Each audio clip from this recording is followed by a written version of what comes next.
नीतीश कुमार के लिए बिहार चुनाव आर पार के रूप में 10 वर्षों में 62% सीटें घट गई। प्राप्त मतों में 5% की कमी हो गई। दोस्तों नमस्कार, मैं हूं आपका दोस्त एसके चौधरी। बिहार के मुख्यमंत्री श्री नीतीश कुमार के लिए बिहार चुनाव 2025 आर पार के रूप में है। इसका मुख्य कारण ये है कि बीते 10 वर्षों के यहाँ पर अवलोकन करके देखा गया तो स्पष्ट हुआ है कि मुख्यमंत्री श्री नीतीश कुमार की 62% सीटें घट गई है और प्राप्त मतों में कुल 5% की घाटा यहाँ पर सहना पड़ा है मुख्यमंत्री श्री नीतीश कुमार को। दोस्तों इस वर्ष का यह चुनाव उनके लिए काफ़ी अहम हो चुका है और करो या फिर मरो के रूप में मुख्यमंत्री श्री नीतीश कुमार के द्वारा यह चुनाव लड़ा जाएगा।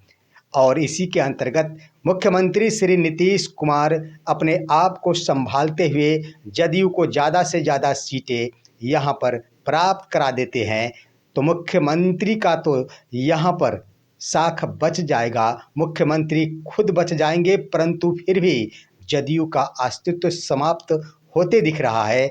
और अगर उन्हें ज़्यादा सीटें प्राप्त नहीं हुई तो मुख्यमंत्री और जदयू दोनों का ही यहाँ पर बहुत बड़ा नुकसान होगा। आइए आज के इस वीडियो में हम विस्तार पूर्वक चर्चा करते हैं कि आखिर क्यों मुख्यमंत्री श्री नीतीश कुमार के लिए बिहार चुनाव 2025 करो या मरो के रूप में है, आर पार के रूप में है। दोस्तों इससे पहले आइए इस पर चर्चा करेंगे, लेकिन मैं गुजारिश करना चाहूँगा कि अगर आपने अभी तक हमारे इस चैनल शौर्या हिंदी न्यूज़ को सब्सक्राइब नहीं किए हैं तो कृपया अभी सब्सक्राइब कर लेंगे, क्योंकि बिहार चुनाव से जुड़े हर मुद्दों पर मैं आपको सटीक विश्लेषण से रूबरू कराऊंगा।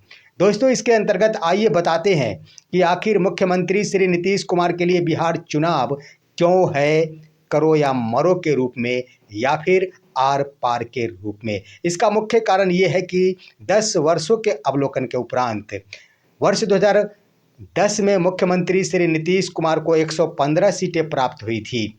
उसके बाद वर्ष 2015 में उन्हें 71 सीटें प्राप्त हुई थी, परंतु वर्ष 2020 के चुनाव में उन्हें मात्र 43 सीटें प्राप्त हुई। धीरे धीरे वो सीटें घटती गई और इसके आधार पर 62% सीटें घट गई। उसके बाद आप गौर करेंगे प्राप्त मतों की संख्या पर तो वर्ष 2010 में उन्हें कुल 20.6% मत प्राप्त हुए थे, तो उधर 2015 में उन्हें 17.7% मत प्राप्त हुए थे, तो वहाँ 2020 में उन्हें मात्र 15.3% मत ही प्राप्त हुए। इसके आधार पर 5% मतों की प्राप्ति में भी कमी हो गई, जिसके लिए मुख्यमंत्री के लिए अब तो बिल्कुल ही आर पार के रूप में यह चुनाव दिख रहा है। इसके अंतर्गत यही मौका नहीं है दोस्तों, इसके मुख्य बिंदुओं पर विचार करेंगे तो जदयू के अंदर सिर्फ व सिर्फ इकलौता लीडर है मुख्यमंत्री श्री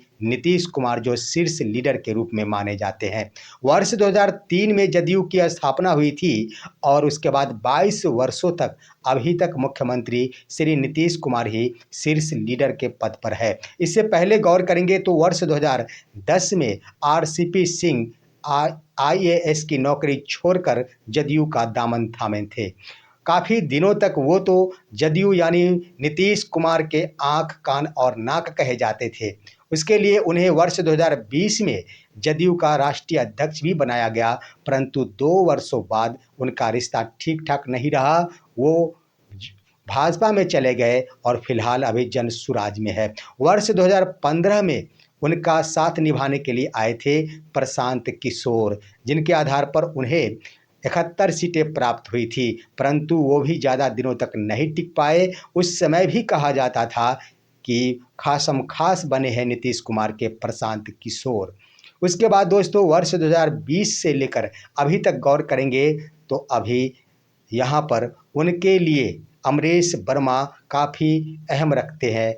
कहा जाता है कि उनके काफ़ी करीब है, लेकिन निर्णयों से काफ़ी दूर रहते हैं अमरेश वर्मा, जो कि आईएएस ऑफिसर है। तो इस आधार पर उनका अभी तक जदयू के शीर्ष लीडर के रूप में कोई नहीं नज़र आ रहा।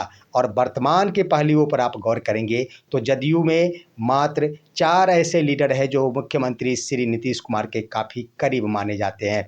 वो उसमें है संजय झा, उसके बाद है विजय कुमार चौधरी और ललन सिंह, और चौथे के रूप में है अशोक चौधरी।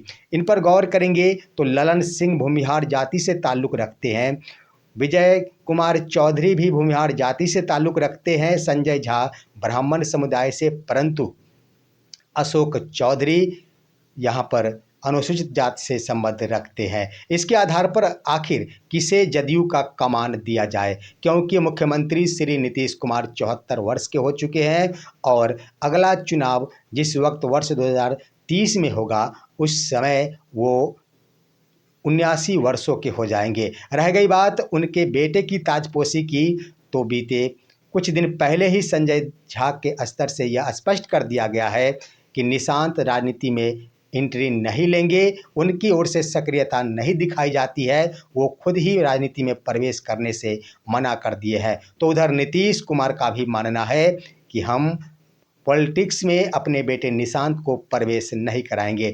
आखिर यह जदयू किसके भरोसे चलेगा? तो 4 नेताओं के बारे में मैंने कह दिया। चारों नेताओं में 3 नेता है जो सामान्य वर्गों से ताल्लुक़ रखते हैं, और अगर सामान्य वर्गों के हाथों में जदयू का कमान दिया जाता है तो निश्चित रूप से यहाँ पर बिहार की जनता उससे प्रभावित होगी, यानी दूरियां बनाएंगी और सारे के सारे आरजेडी के तरफ शिफ्ट हो जाएंगे। इसका मुख्य कारण ये है दोस्तों कि अगर चारों नेताओं जो शीर्ष लीडर माने जाते हैं, करीबी माने जाते हैं, उनके वोट प्रतिशत की गणना की जाती है तो 43% होते हैं, लेकिन नीतीश कुमार के वोट प्रतिशत में है कुर्मी, उसके बाद है कुशवाहा, उसके बाद अति पिछड़ा वर्ग। ये तीनों ही है, परंतु चारों जो नेता है वो चारों इस सब से ताल्लुक़ नहीं रखते हैं। ऐसे में अगर सामान्य वर्ग के हाथों में कमान जाता है तो निश्चित रूप से वोट बैंक फिसलकर आरजेडी के तरफ चला जाएगा। उधर अगर अशोक चौधरी के हाथों में कमान सौंपा जाता है तो भी अति पिछड़ा वर्ग उन्हें अपना नेता एक्सेप्ट नहीं करेंगे। ऐसी स्थिति में स्पष्ट हो चुका है कि आखिर जदयू का होगा तो क्या होगा। दोस्तों, यह वर्ष 2025 का चुनाव अहम मायने रखता है, क्योंकि जदयू के अंदर ढेर सारे ऐसे नेता हैं जो खुद जदयू का कमान अपने हाथों में लेना चाहते हैं, क्योंकि नीतीश कुमार के स्वास्थ्य को लेकर बड़े दिनों से सवाल उठते रहे हैं। नीतीश कुमार की तबीयत ठीक नहीं और दूसरी तरफ की उनकी आयु भी अब 74 वर्ष की हो चुकी है। ऐसे में जदयू का कमान तो किसी न किसी के हाथों में जाना चाहिए। इसलिए मुख्यमंत्री श्री नीतीश कुमार इस वर्ष ज़्यादा से ज़्यादा सीटों पर चुनाव लड़ते हुए अगर ज़्यादा से ज़्यादा सीटें हासिल करते हैं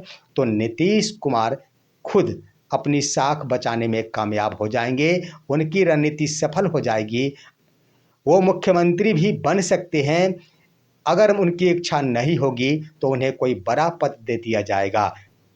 लेकिन ये भी बात सत्य है कि जदयू का कमान किसी और के हाथों में नहीं रहने के उपरांत ये संभावना दिख रही है कि जदयू के अंदर के ही कई ऐसे बड़े लीडर हैं जिनकी नज़र भाजपा की तरफ लगी हुई है और जदयू को तोड़कर वो भाजपा में चले जाएंगे। इसके आधार पर स्पष्ट यही हो रहा है कि इस बार आर पार के मूड में दिखेंगे नीतीश कुमार। अगर नीतीश कुमार नहीं साख बचा पाए तो अपने आप का भी साख नहीं बचा पाएंगे, कहीं पर भी नहीं टिकेंगे, ना तो नीतीश कुमार और ना ही जदयू। वहीं पर अगर बचा लेते हैं तो नीतीश कुमार तो टिक जाएंगे परंतु जदयू नहीं टिक पाएंगे। दूसरी तरफ आप नीतीश कुमार के ऊपर गौर करेंगे तो नीतीश कुमार की चिंता थोड़ा भी नहीं है कि जदयू का आखिर क्या होगा, क्योंकि अगर ऐसी भावनाएं होती तो निश्चित रूप से अपने बेटे को राजनीति में प्रवेश कराते। अंदर खाने क्या है उनकी इच्छा, ये तो आज तक किसी ने नहीं जाना। रह गई बात वर्ष 2020 के चुनाव की, तो जब 43 सीटें प्राप्त हुई थी उस वक्त वो मुख्यमंत्री नहीं बनना चाह रहे थे, परंतु भाजपा की ओर से ही उन्हें मुख्यमंत्री पद पर बैठने के लिए कहा गया था, जिसके बाद वो मुख्यमंत्री के पद पर बैठे थे। लेकिन इस बार क्या मुख्यमंत्री नीतीश कुमार मुख्यमंत्री पद पर आसीन होंगे? इस पर भी गौर करने की बातें है। अंदर खाने क्या रणनीति बन चुकी है ये तो आने वाला वक्त बताएगा, लेकिन इतना तो ज़रूर है कि अमित शाह के द्वारा दिया गया बयान कि कौन होगा मुख्यमंत्री यह तो आम जनता तय करेगी। हालांकि जब जदयू के नेताओं के द्वारा ही यह बवाल उठाया गया था और ख़ास तौर पर विपक्ष के द्वारा यह सवाल उठाया गया था, तब जाकर भाजपा की ओर से यह सफाई दी गई थी कि इन्हीं के नेतृत्व में चुनाव लड़ा जाएगा। इसके आधार पर अंदर खाने कुछ न कुछ रणनीति बन चुकी है।